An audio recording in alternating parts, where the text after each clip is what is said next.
What if I told you that we've got the wrong perception of cybersecurity and everything isn't as scary as it always seems? Because the truth is there's no such thing as a perfect firewall.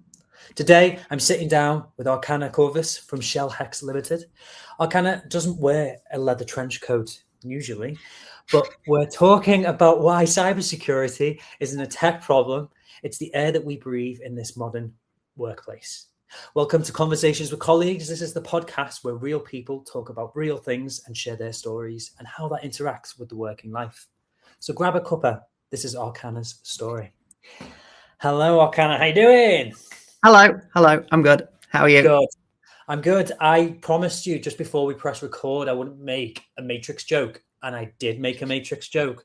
So that is one kind of like red flag that I'm going to stay away from as much as I can. Is that okay? Yeah, there you go. I've made it green for you for the Matrix. I've got the black and green, so that's a good start.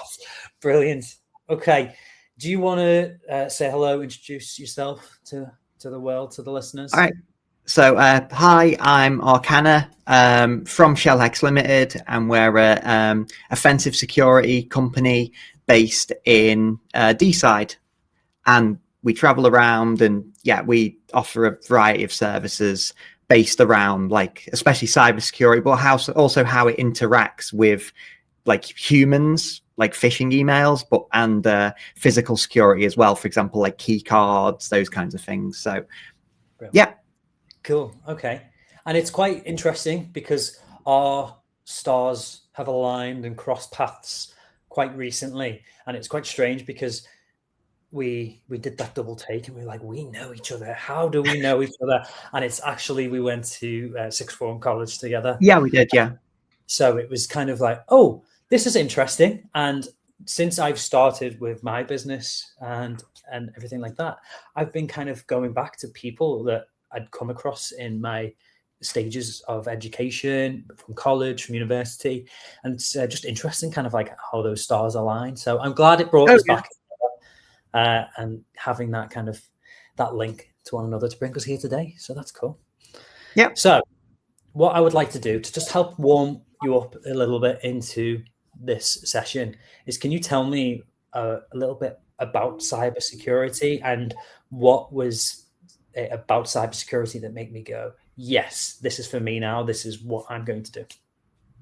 All right. So starting off with a little bit about it. So it's a very broad field. It covers, well, I mean, the modern world is extremely integrated with computers. I mean, there was I was actually watching a film at my granddad's just recently, The Net with Sandra Bullock, and that's from 1995. And I'm not going to spoil it, but part of the plot there is that technology is so intertwined with everyone's lives now that like hackers can really ruin your life. And that was again in 1995. And as I'm sure you'll know, like 2026, it's even more embedded with everything. So yeah, anything from like a key card in a hotel to a key fob for a vehicle, and all the way to personal laptops or even big servers for companies. Yeah, it's all of that. So in terms of how I got into it myself. So starting off young, my nan and granddad got a computer when I was about 6. And one of the things that happened to that computer was, back in the 90s, it got a virus. And so at that point, I was kind of like trying to figure it out from first principles in a sense. I was a kid, but I was like thinking, okay, what's this actually doing? How's this working? And reading up about it, that kind of thing. So that was an interest. But also there's an attic bookstore in Llangollen in Wales. And again, when I was a kid there, I saw this book and thought, that looks interesting. And my nan bought it for me. So this is the Hacker's Handbook, Volume 3 from 1988. So originally published in 85. So again, it just kind of shows you that this is a field with some of the materials are, 30, 40, even 50, 60 years old. But yeah, so that just really interested me. I then went on to university to study an ethical hacking course. And then from there, kind of just kept up with the field effectively. And yeah, and basically this year, figured, start my own business with it. Brilliant. Yeah. And when I think hack, or when I think of hackers, I always think back of when we used to watch like a movie on VHS, and it used to be that really interesting, it's the only word I can think of, advert at the start to be like, you wouldn't steal a car, you wouldn't steal a purse, so why would you steal this movie? Hackers are about da, da, da, da. And it's just like, right, okay. So it's not a new thing as well. Obviously, you've just shared this book that's from the 80s. The term cybersecurity seems so new and so kind of like fresh to some people. Why do you think that might be? Well, I think the term cybersecurity is, I've obviously not looked into the etymology recently or anything, but I feel like that is a newer term. I feel like that term has been effectively, like, well, when you often see the government adverts where it's like, oh, get into cyber or things like that. I think that is a new push in order to try and translate it for the masses, so to speak. Yeah. So I think that there is a effort to try and make it a lot more, like just a normal business, a normal kind of aspect of life effectively. But I think for a long time, a lot of these communities, and a lot of them still are, quite underground, and it just never really interacted with most people's everyday life. Like, they kind of hear about it, and oftentimes it'd be sensationalized as well. Mm-hmm. Where it'd be like, oh, this big thing's happened, and it conjures to mind like an image of someone who's like typing away, like in like some of those really bad films in the 2000s, or I think it's NCIS or something, one of those ones where it's a really bad scene. I've actually got a YouTube playlist of scenes like that. So it's, it like the media portray it like that, but oftentimes it'd literally just be, oh, it says on this website, admin, click admin. Let me just type in admin as username and password as password. Oh, I'm in NASA. So I think, and that is the kind of thing it was, and the media would be like, wow, genius, there are really complicated attacks that happen, but that the normal people is that a lot of this really is quite mundane. It's someone ringing you up and saying, oh, hi, it's John from the IT department. I don't suppose you could do this for me, could you? Yeah, really busy day at work, and then you do that, and then there you go. No, typing in the dark room required kind of thing. So I think that is part of it, really, that it's like the education in a sense. It's the media. It's something that has been sensationalized a lot in media, and there are a lot of really cool aspects like that, don't get me wrong, like especially like you see someone with like an old Windows system that hasn't been updated, and like you can like crack that in a few minutes, like, you know what I mean, like that is just open basically. But things have actually changed. A lot of things have actually got a lot more hardened and secure. Like it used to be the case where Wi-Fi about 10-15 years ago was like really, really, really vulnerable, especially like web. Like going on somebody's, you're trying to access a cafe Wi-Fi, but then this one says, and just Wi-Fi, like, you click on this, and then just like sniffing the traffic as well. But nowadays it is stronger, definitely unhackable. But there is the things are hardening. There is more awareness in that sense. Yeah, and from that respect, it can kind of, from an outsider that's not involved with it day in day out, it can be that kind of misunderstood or misinterpreted of what it is. Like we said, dark room, giant computer, NCIS style, Matrix style, but it's not always that. In that respect, you say obviously you're an ethical hacking consultancy. How does that differ from being someone that's a hacker? So traditionally there were about 3 terms that kind of got used. So there was black hat, grey hat, and white hat. So a black hat is the kind that, North Korean criminals or, criminal organizations or just people who do it, and they're like, pay us all this money or we'll do this, or they're doing it as like that is basically they're being nefarious, they're doing it for crime reasons, basically, to extort you, to harm you, that kind of thing. A grey hat, these are often like quite famous in the media, and a lot of the time whenever there's like a film or a TV show with hackers as the protagonist, like the film Hackers, they will be what would be termed a grey hat, which is technically what they're doing is illegal, but they're doing it for good reasons, or at least good in their view, kind of thing. In a way. Yeah, basically. So it's like, oh, this corrupt corporation's doing this. I'm gonna leak that and prove to the world that they're doing this bad stuff. It's illegal to hack them, but they're not trying to be criminal. They are trying to effectively like blow the lid on it. And then finally, there's white hat hacker, which is basically a synonym of ethical hacker, which is when you're doing it as a business, you're doing it under legal a legal basis as a service. Yeah. So how it works is, say a client wants to contract us, we will present to them like a template, and we'll work on it together of what's called the rules of engagement. Now, the rules of engagement, that is effectively our license to hack, effectively. That's where that's where they like kind of, we discuss it. They'll be like, okay, so this system here, I want you to test this. This one over here, this one's not actually ours, so don't touch that one. You are allowed to, do a phishing attempt on these staff, but don't do it to these staff, or that kind of thing. So it's basically, it just determines exactly what are we authorized to do, and of course we'd help the client determine that based on the actual technical elements of it. So within that document, and these can be quite extensible, they can be like really thin to a sense of this web application or this website, to all like really big, like, our full organization. You can come in, you can plug stuff in the back of computers, that kind of thing. So that is basically how it is defined. So it is done under obviously a regular legal contract and the rules of engagement, which is effectively, as I say, it's the document that says, look, I'm authorized for this, because if, for example, you do go into the building and you're like, oh, I'm just gonna, try and plug something into the back of this computer.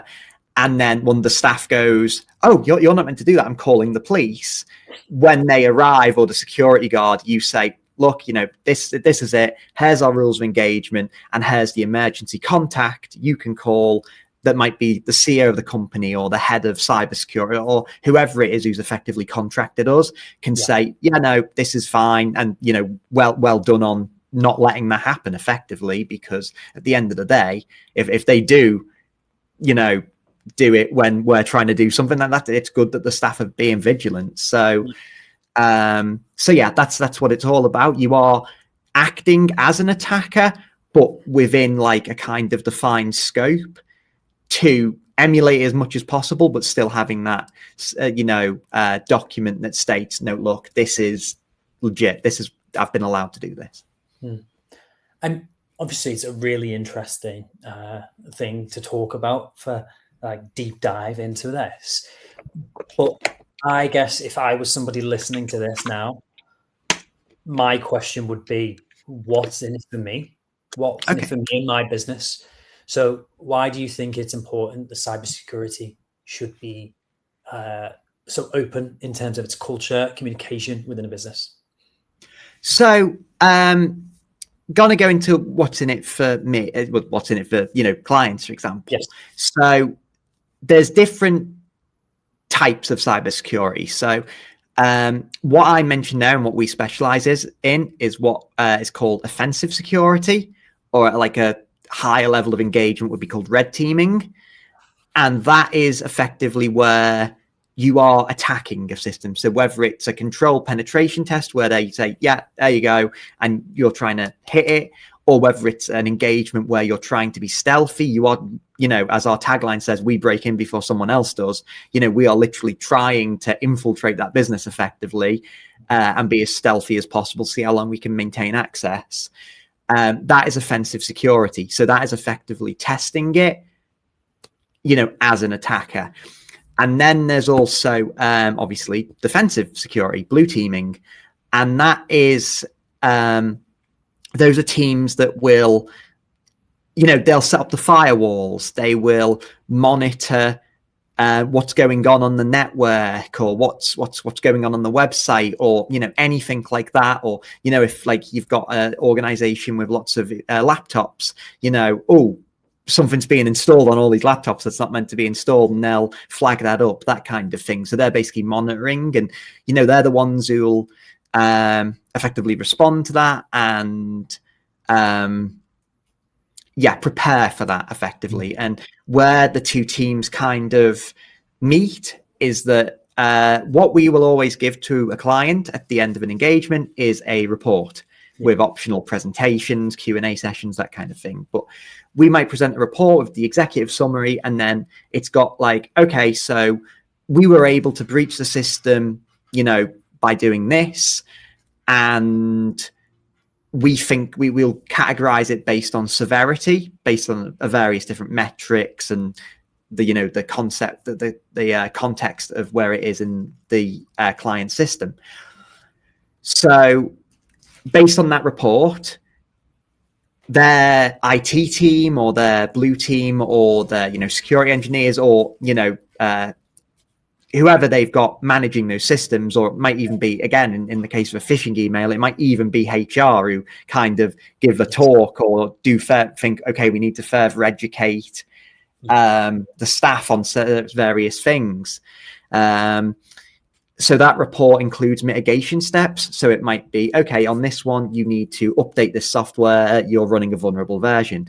Or if we're doing like a phishing campaign, it might be, a lot of staff opened this and a lot of staff clicked through to this. Maybe some kind of phishing education might be helpful. So yeah, that's how we fit in. So in terms of value, from our side to the client, it is that kind of thing where what you have done has been stress tested, or in the case of not really having any kind of defensive security measures in place, or you might not even know what you've got in place. Maybe you've bought the business, or you're a new hire or whatever, but it lets you know, okay, how vulnerable actually is this? I believe it can help reduce cyber insurance costs as well, premiums, but that's all down to the insurer. I don't think that's a hard and fast rule. It's more, I think you say to the insurer, look, I have regular penetration tests, or I've had this, but I believe it can lower the rates. So effectively. Or another good example is there's certain schemes run by the government and various private organizations to basically give you a baseline of security. For example, something called Cyber Essentials or Cyber Essentials Plus or ISO 27001. And you might, for a specific client, like maybe you're going to work with like a prominent public sector organization, or maybe like a big pharmaceuticals company, or again for insurance, and then you want to hit one of these criteria. Now, we're not assessors, we can't like be, here you go, here's the stamp, but what we can do is we can test your systems and see if they actually are at that level, and if you've been assigned at that level, is this actually, are your systems actually so pre-preparation for yes to happen. Okay. I guess look at it the way of like, we don't do an MOT, but we'll do a service before an MOT, if that makes sense. And not everybody wants a service in their car, but it's recommended that they should, because exactly. So that's the thing. Okay. So I like to think I am tech savvy, smart when it comes to computers. Although I remember when I first was introduced to torrents when I was on the family computer, very similar story to you said at the start. And it was LimeWire, it was FrostWire, and it was known very heavily for, download this movie, and it ended up being some sort of virus within the computer. So that was when I was first introduced to it, other than, like watching said TV shows and seeing what hacking was. So I think that I'm a smart person. Other people might listen to this and go, yeah, I'm smart, I'm tech savvy, I'm good at what I do. However, how is it possible that people like myself or other capable people still fall for like these scams that might happen if they come through the workplace? Is it a security mishap? Is it a security test in a way? Like, what is the reasons for this to happen to people just like me? So I think it's interesting there what you said, in the sense of it's not always to do with being tech savvy. It's really a human thing. For example, a lot of the way people will initially get into systems is either by a phone call or a phishing email, for example. And in so many of those cases, it's not that the staff haven't been tech savvy enough. It's just they don't want to be rude. Or like an example where this really comes into play, it's easy enough to ignore an email, but tailgating, for example. And that is, for example, imagine you've got a secure office and you have to swipe a card, go through a turnstile, and everyone has to swipe the card. And imagine someone comes in behind you, you swipe your card and they follow you in. And you say, oh, and they say, oh, sorry, I forgot my card at home. I've been told to go to reception to get a new one. A lot of people are going to think, I don't want to be mean. I don't want to be, that person who's like, oh, come on, I work, So, but then you let them in.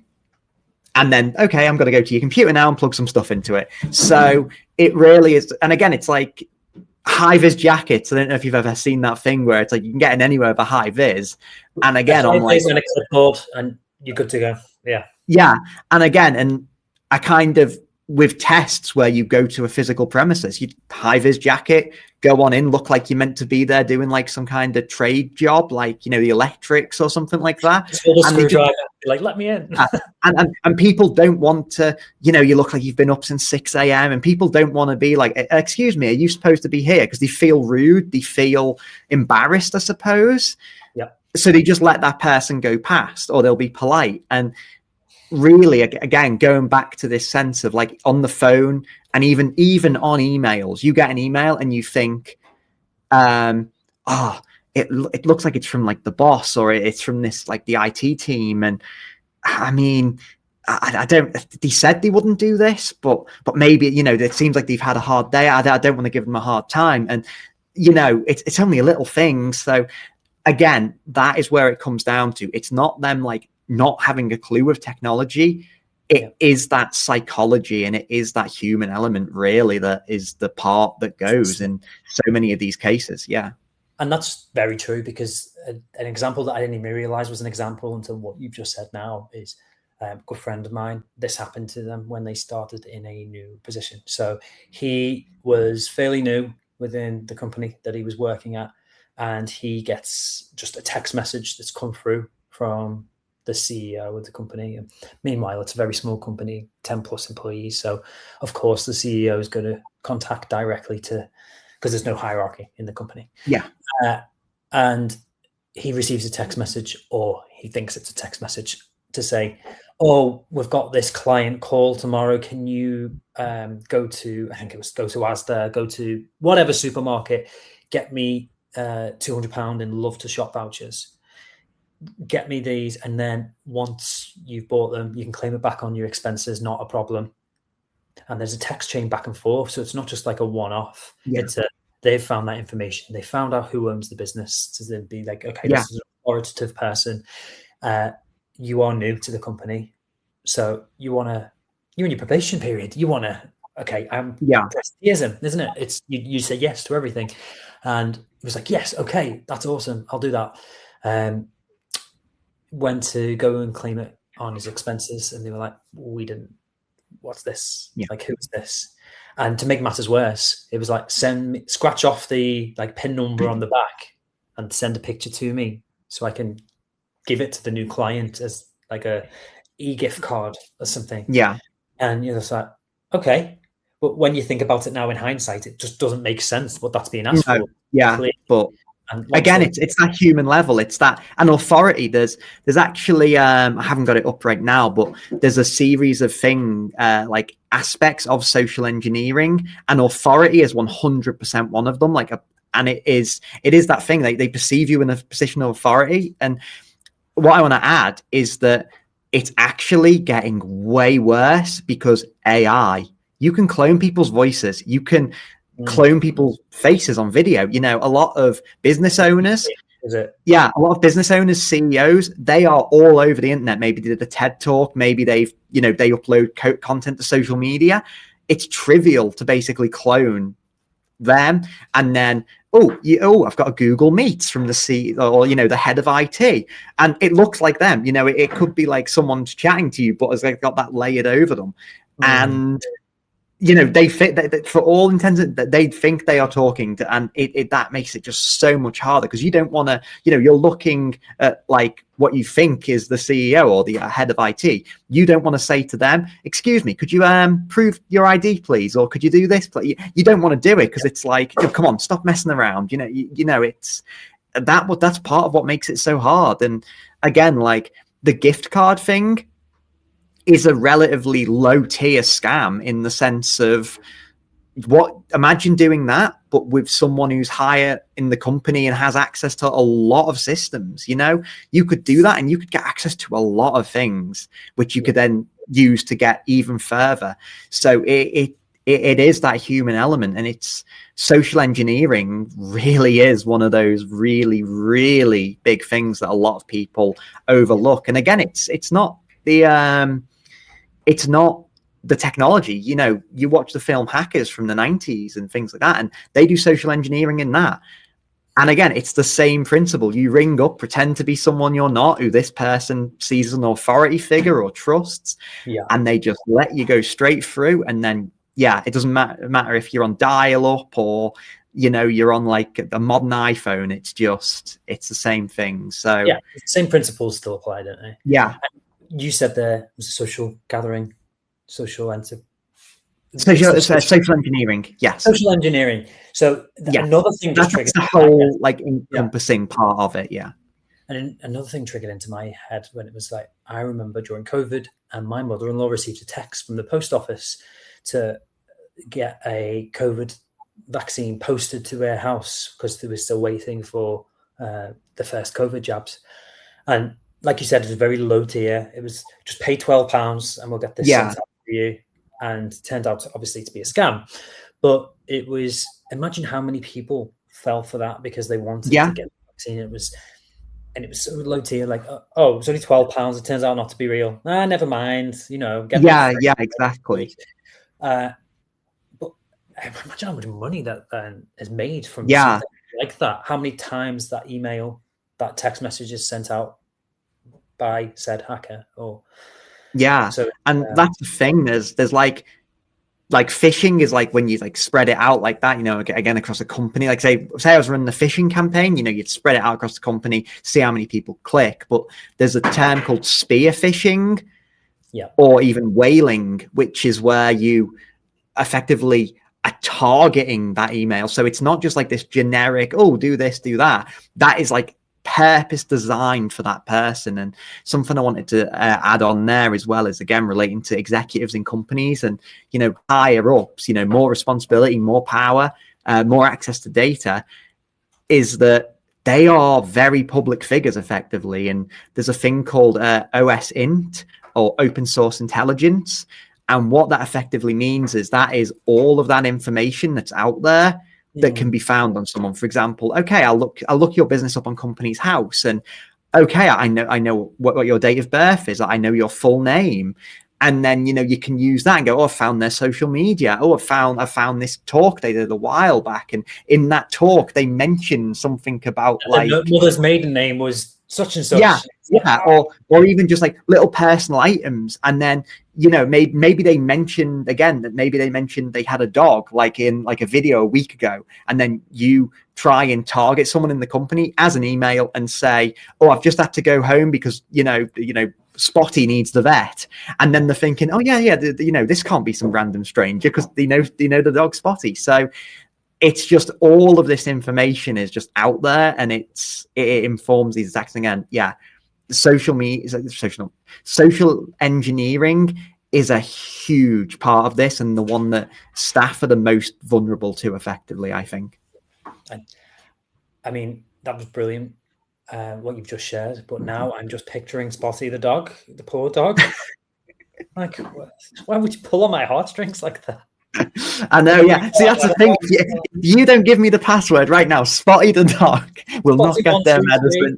Yeah. Exactly. Well, that's again another one of the aspects is fear of social engineering. You make them fear something bad will happen if they don't do that. So again, that can be your tax is due, but it really can be, I need you to send me this quickly because my dog needs an emergency vet treatment and I've lost my card at home. So again, it is, it's.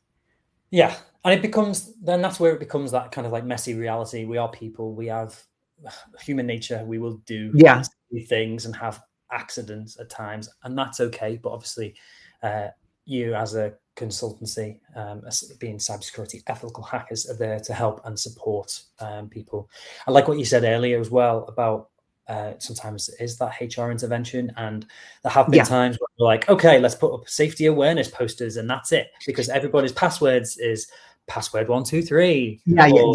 Again, like, there's lists of the most common passwords, and obviously there's tools that can effectively just keep trying these, brute forcing them, and a lot of people you really can actually just get in because they have just their password is just not strong. And again, especially if for example, again, open source int, you look into this person, you can even then shape these attacks to basically incorporate these things that maybe let's add a few numbers, let's add a bit of punctuation around this central name, or like and it like again this birthday or an but again it's automated, and it might take a couple of hours, but a lot of people can actually it is. And it can be seen as, I think I said it already, the messy reality of we are humans and we will make mistakes somehow. But I want to make sure that we kind of can leave the listeners with something that they actually can do and action from this. If they're a business leader, an individual, just thinking about their digital footprint or anything like that, a way for them to exit their matrix. There you go. I'll sort of throw one more in.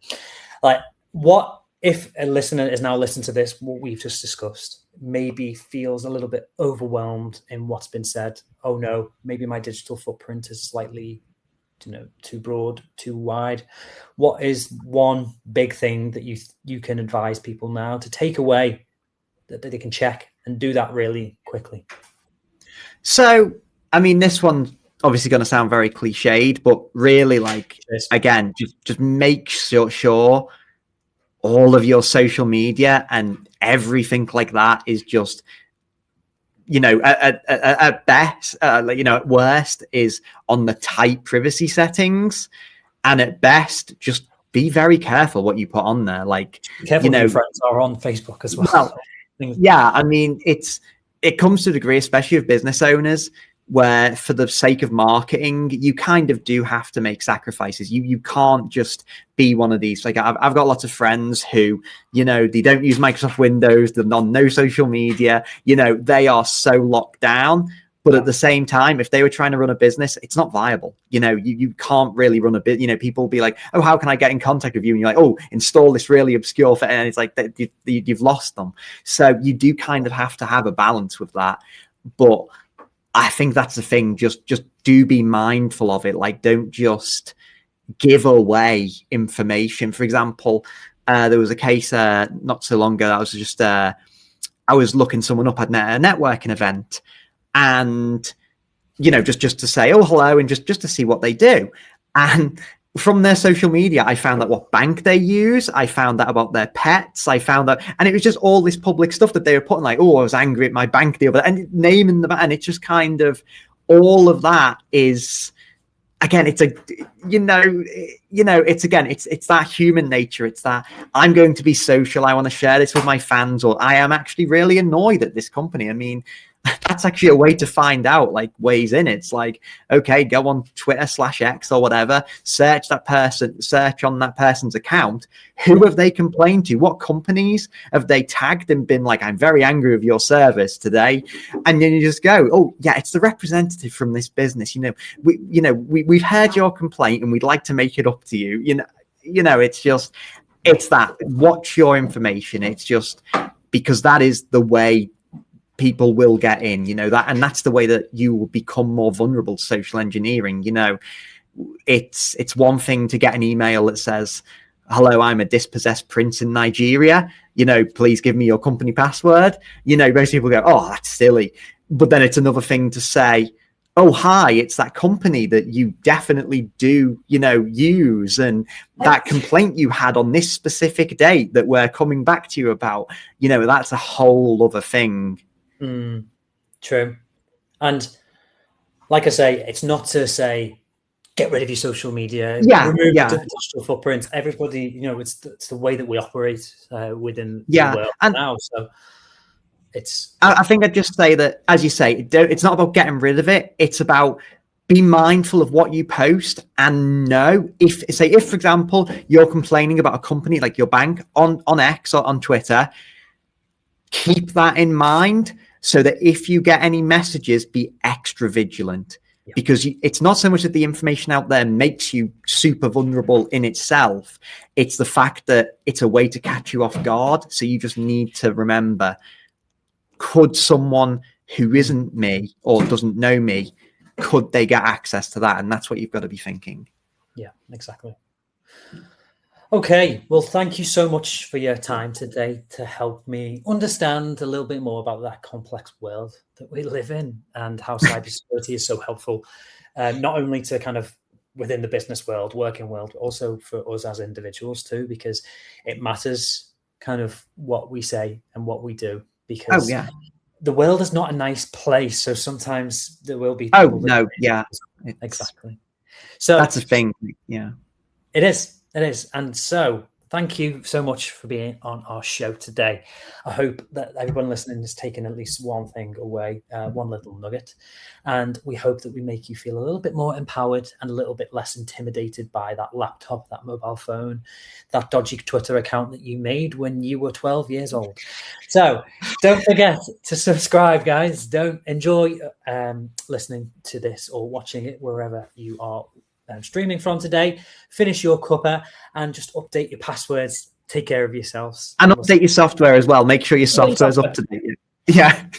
Don't turn off automatic updates. Yeah. Thanks so much. See you soon. Thanks, Arcana. Right. Thanks. Bye.